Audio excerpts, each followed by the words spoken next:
Peter Hay. Thank you, Madam Deputy Speaker. I very rarely agree with the honourable member, but I always get great entertainment from his sincere and intelligent extremism, if I could put it that way. And if I can, and he always, as he's just made a very thoughtful speech, which I think he deserves credit for. Can I just correct him on one point about the National Health Service? I think he'll find that more people cross the border from England to be treated in Welsh hospitals than the other way around. That is true, of course, but not by choice. They have no choice, and many of them are actively campaigning to be treated back in England and do not want to be treated in Wales. Well, the facts seem to me to speak for themselves. We can have an argument over the degree to which people can express a preference, but the fact he's along with his colleagues, led by the Secretary of State and the Prime Minister, have a persistent rant against the Welsh National Health Service as part of their war on Wales, and actually completely distort the facts on the ground. Yes, of course, yes. Although I must say, Madam Deputy Speaker, that I wasn't actually going to... My speech is not about the Welsh NHS, it's just response to a point that the honourable gentleman made.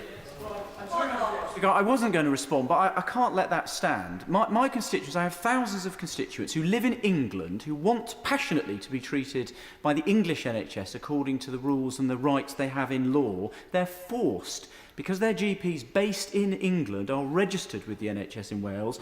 They have to be treated according to the NHS rules. They don't like that prospect, and I'm doing my best to change it. But please don't pretend that they've run away from the English NHS and they're doing that by choice, because they absolutely are not. I think in that case you'll find the same is true for Welsh citizens. Yeah. On the Welsh side of the border, all I'm saying about this, Madam Deputy Speaker, is let's have an intelligent debate about it, rather than rantings based on a misrepresentation of the facts on the ground. Now, to get down to my speech, Madam Deputy Speaker, in focusing upon Clause 2 of the Wales Bill, I wish to record my pride at taking the Government of Wales Act 2006 through Parliament as the then Secretary of State, not least because it provided for the full lawmaking powers the Welsh Government is now using to protect the people of Wales from this Government's disastrous policies, including on tuition fees and creeping privatisation of the National Health Service, which is not being applied by the Welsh Government. The fact that the Conservative Party, which was the only party in this House to vote against the 2006 Act, now seems to have accepted devolution, is a sign of progress, which I welcome. But on the question of dual candidature, it has sadly regressed. In Section 7 of the Government of Wales Act 2006, I amended one clause from the 1998 Act in order to prevent candidates from simultaneously standing in both a constituency and for a region, whether as a list candidate or as an individual, a reform this bill will disgracefully reverse. I want to make a bit of progress, and then I'll happily take an intervention. I'm going to develop the point, and then I'll take an intervention. I want to remind colleagues of the reasons for the 2006 change. I didn't act for politically partisan reasons, as was alleged by opponents of the change. I acted for democratic reasons. As one of the ministers who also took through the original 1998 bill, through the Commons, permitting dual candidature, I never imagined for a moment then that the abuses that it would produce and the antipathy which it would create amongst voters in Wales. Voters never understood the widespread practice since the Assembly was established in 1999, whereby candidates rejected by a particular constituency then secured backdoor election as Assembly members through the regional list, and were even able to claim to represent the very constituency that had rejected them. I will in a moment. In Clwyd West in 2003, 3 of the 4 defeated candidates were subsequently elected to the Assembly through the regional list. Those very 3 people in Clwyd West, the Right Honourable Member's constituency, the Secretary of State for Wales, those very 3 people in Clwyd West who were booted out by the electorate ended up as Assembly members. competing against the winning Assembly member, Alan Pugh. I give way. Right honourable member for giving way. And he talked about antipathy from the Welsh electorate over the arrangements. But will he remind us what the view of the Electoral Commission was following their long consultation over the need to change policy or not? Can he tell us what the Electoral Commission advised him as Secretary of State for Wales at the time? Mr. Speaker, the Electoral Commission disagreed with me, and not for the first time. And not for the first time, from my personal experience, the Electoral Commission was wrong.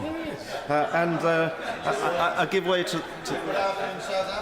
I'm grateful to the right honourable gentleman for giving way. Does he recognise, of course, that the Labour Party have also had candidates to stand on the list and in constituencies? In 2003, in the North Wales regional list, Sandy Mews, Leslie Griffiths, Carl Sargent and Carden Sinclair stood in both constituencies and in the region. In South Wales Central, Rodri Morgan, Lorraine Barrett, Sue Essex, Jane Davison, Jane Hutt and Aidan Andrews stood in both the region and in the constituencies. And also in Mid and West Wales, Christine Gwither. There were the rules. Yes, indeed, Madam Deputy Speaker. That's my exact point. It's not a politically partisan point that I'm making. I'm making a democratic point. This practice, Madam Deputy Speaker, clouded political accountability and denied voters their right to reject a particular candidate at the ballot box. The change made by the 2006 Act, requiring candidates to choose whether to stand for a constituency or on the regional list, put the voters back in charge. It cannot be right for losers to become winners through the back door, despite having been rejected by voters. That is an abuse of democracy. Let's explain one point. Surely the rejection is actually of the party in question. The system, the list system, is there to get a little bit of equality across the parties. It's not about the individuals. I'm very interested in that intervention, because is he saying that whoever stands for whichever party, even if they're deeply opposed by the particular constituents which he or she is seeking to represent, that they cannot be actually challenged because they're standing on a party label? Madam Deputy Speaker, there was a white... There was... yes, I will. Yeah. Isn't the point also that Wales is not the only place in the world that has a top-up system to enable the diversity within the legislature? But it will be the only place in the world where that practice of standing both on the list and on the regional, and for the first past the post seat, would be used, isn't it? Go on, about his superior experience and knowledge, though I think that maybe it applies in Scotland. I think that maybe it does. It does in Scotland, but outside You're Scotland. talking outside the United Kingdom. Outside the United Kingdom, it may well be the case. Yes, of course. To the right honourable member for... I'm grateful to the right honourable gentleman. In fact, his honourable friend is entirely wrong. Is it not the case that, in fact, Wales is the only country in the world where, under this electoral system, dual candidacy is presently banned? Sure about that, but what I can say, Madam Deputy Speaker, what I can say is look at the experience in Wales. Where, if there is no such bar in other countries, maybe there was no such abuse in other countries of the kind that we've had in Wales. But indeed, there was widespread abuse, practiced by 15 of the 20 list assembly members who used taxpayers' money to open constituency offices in the very seats in which they were defeated, and then used those resources to target, to try and win at the following election by cherry-picking local issues against the constituency AMs who'd beaten them. People in Wales said to me while all this was going on, now I'm going to make a bit of progress. People in Wales said to me while all this was going on, and I quote, "If I want to defeat constituency candidates because I don't like them and I succeed and they're defeated, why should they pop up on the list claiming to represent me?" I mean, this is the point. There is an honourable and constitutional and necessary role to be played by list assembly members across the whole region that they represent. There is no justification for seeking to abuse the system to then get involved in local constituency matters to try and win back an election at the following, win back the seat at the following election using that position and that resource. Madam Deputy Speaker, that is the fundamental point. The Government of Wales Act 2006 put the voters back in charge, not for a moment, no, put the voters back in charge. If they did not want to elect somebody, they did not have to do so. The Act stopped the prevailing situation before then, where Assembly candidates could decide to place a both-ways bet by standing in both categories in order to win, even if they were kicked out by the electorate. And the Secretary of State, to his shame, is seeking to reintroduce that both-ways bet. There was an unholy coalition of Conservatives, Nationalists and Liberal Democrats opposed to abolishing that abuse. Now they have reincarnated that unholy coalition in defiance of the popular will. Why are they so afraid of taking their choice to the people? Why are they so afraid of losing constituency elections that they need the lifebelt of standing on the lists as well? Perhaps the honourable member can answer that question. Honourable member for giving way. It is the case that the Welsh system of electing members to the Assembly is replicated in many parts of the world, but the only country which has a similar ban is the Ukraine, and the Bevan Foundation, a Labour Party think tank, is of the view that the ban should be withdrawn. No idea whether the abuse that we've seen in Wales, which I'm now documenting for the House, Madam Deputy Speaker, and for you, applied in Ukraine as well. Lord Richard chaired the Commission. I now present a lot of detailed evidence about that abuse for the sake of the honourable members who are seeking to intervene and the whole of the House, Madam Deputy Speaker. Lord Richard chaired the Commission which reported in 2004, recommending the extra powers for the Assembly which my 2006 Act delivered. He told the Welsh Affairs Committee at the time, "There's something wrong in a situation in which 3 people can stand employed, none of them can be elected, and then they all get into the Assembly. Sorry, 5 people can stand employed, none of them can get elected, and then they all get into the Assembly." On the face of it, that does not make sense.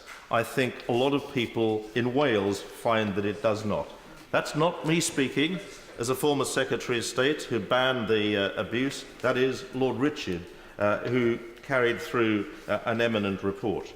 The eminent Welsh academic, Dr. Dennis Bolson, again, no politically partisan figure, said in his evidence to the Richard Commission, and I quote, "Candidates use the list as an insurance against failing to win a constituency contest.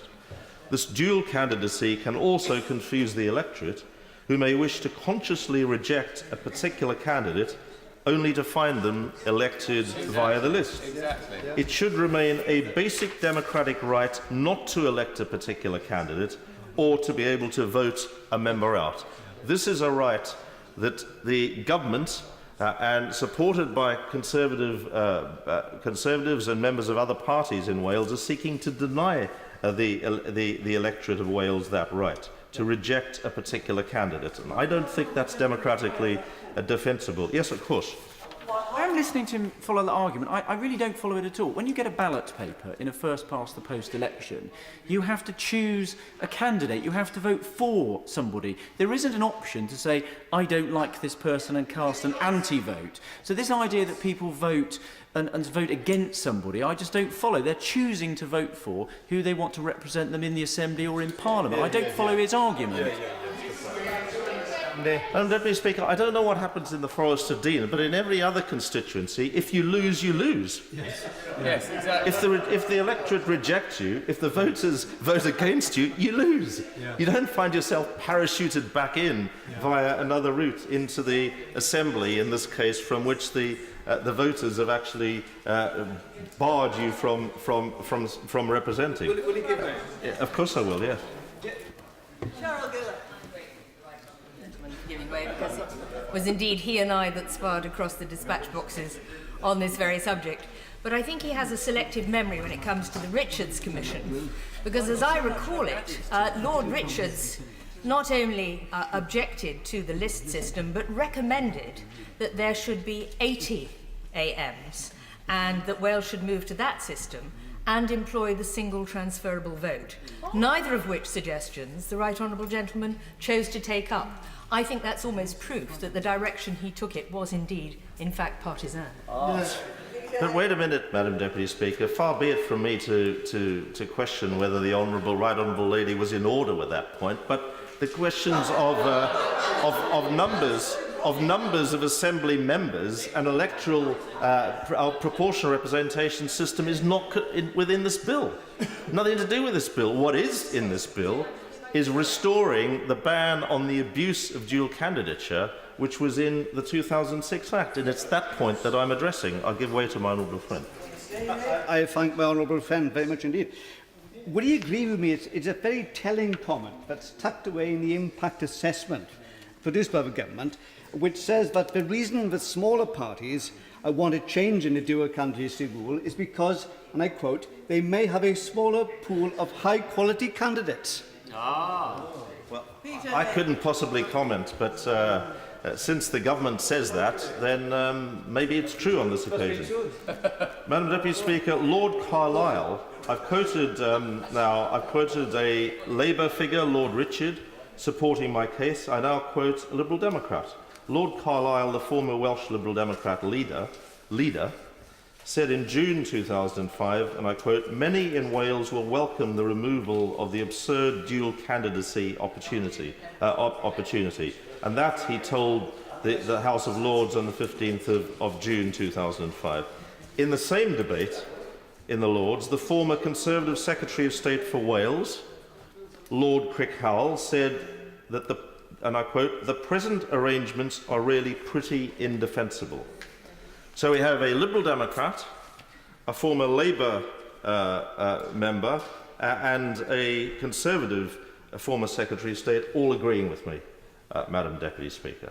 And I think that helps the case I'm making. I recall as Secretary of State for Wales, on the 9th of January 2006, receiving a press release from Helen Mary Jones, in which she described herself as the Clonechley-based Assembly member, although she was on the list.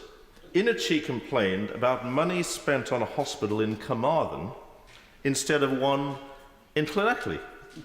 However, as the list Assembly member for Mid and West Wales, she represented both towns. She should really have been supporting both hospitals. If she'd really been discharging her list member duties properly, she would not have discriminated between these two towns or their hospitals. Yet, indeed, why did she? Yet of all the parts of the list area which she represented, she targeted the one place where she'd only been very narrowly defeated in 2003, invariably describing herself as the Clonechley-based Assembly member. Now, Madam Deputy Speaker, as it happens, I admire Helen Mary Jones for her ability and her commitment, though not her belief in an independent Wales. But the 2006 Act stopped her describing herself as the Assembly member for Clonechley, because there was one, and it wasn't her, although in the meantime she campaigned hard and won the seat back in 2007. The list Assembly member for South West Wales, Bethan Jenkins, is often described as the Neath-based Assembly member and is more active in the Neath constituency than in anywhere else in the region. She hasn't yet had the courage to stand in the Neath constituency, but if this bill with Clause 2 remaining within it goes through, maybe she will do so, safe in the knowledge that being defeated in Neath will not prevent her being elected. In a leaked memorandum, I won't respond to that intervention from the Honourable Member for Carmarthen. In a leaked memorandum written in August 2003 by Plaid Cymru list Assembly member and now their engaging young party leader, Leanne Wood, she was embarrassingly blatant in encouraging abuse of the system by using taxpayers' money. And I'm going to quote from that memorandum for the benefit of the House, Madam Deputy Speaker, and the case that I'm making. She urged Plaid Cymru Assembly list members to concentrate tens of thousands of pounds of their local Assembly office budgets in their party's target seats. She urged her party's list members only to do casework where it might benefit Plaid Cymru in those target seats, and only to attend civic and other events in the constituency if they thought there were votes in it. I quote directly from her memorandum entitled, "What should be the role of a regional assembly member?" It perfectly illustrates the problem that we faced before the 2006 Act banned dual candidature in Wales. Leanne Wood was hardly shy about her objectives, and I quote, "Each regional AM has an office budget and a staff budget of some considerable size. Consideration should be given to the location of their office. Where would it be best for the region? Are there any target seats within the region?" She went on, and I quote again, "We need to be thinking much more creatively as to how we better use staff budgets for furthering the aims of the party." She finished off with a refreshing burst of honesty. Regional Assembly members are in a unique position. They're paid to work full-time in politics and have considerable budgets at their disposal.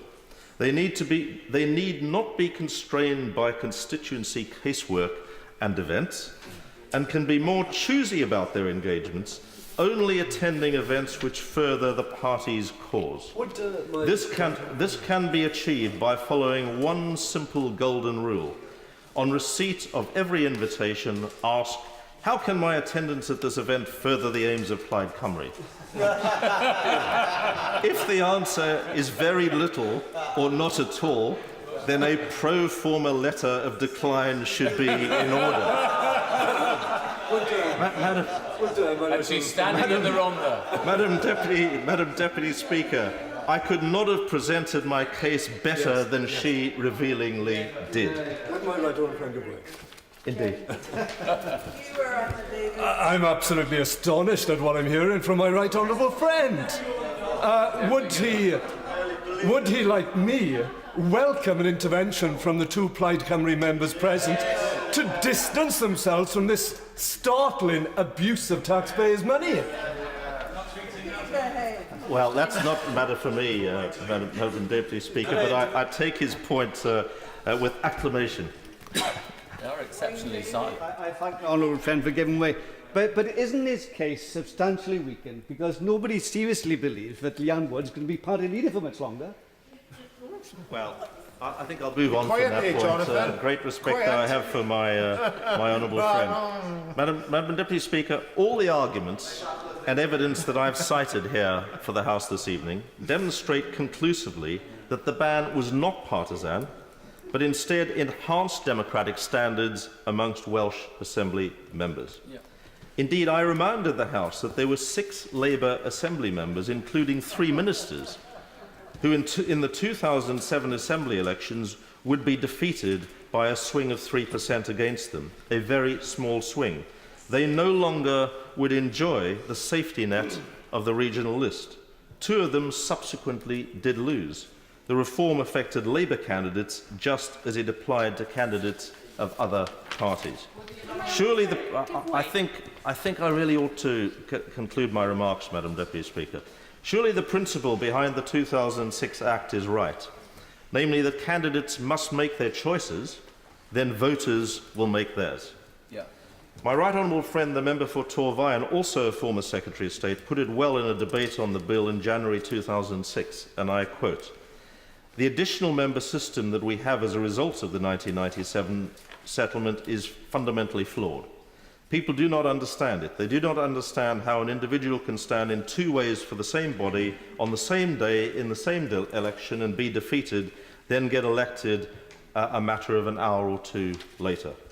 Equally, if not more confusing, is the fact that in my constituency and in those of my right honourable and honourable friends in the South Wales valleys, thousands upon thousands of people vote Labour on their second vote, yet none of those votes is counted. I do not understand the logic of that. I can understand the technicalities because I taught the subject many years ago when I was teacher in a college of further education. But as an electorate or as an elected representative, I think it's terribly confusing and ought to be changed." And I end the quote. My honourable friend, the member for Aberavon, said in the same debate as the then chair of the Welsh Affairs Committee, "Electoral reform should not get caught up in internecine party politics. The present system is an unloved and confusing creature that causes more grief than it's worth." My honourable friend, the member for Allen and Deeside, said at the time in the same debate, following the last Assembly election, many people asked me how candidates who stood at the election were defeated, and in many cases defeated by a country mile, could find themselves sitting in the Assembly claiming not only to represent constituents, but having equal status with the people who defeated them.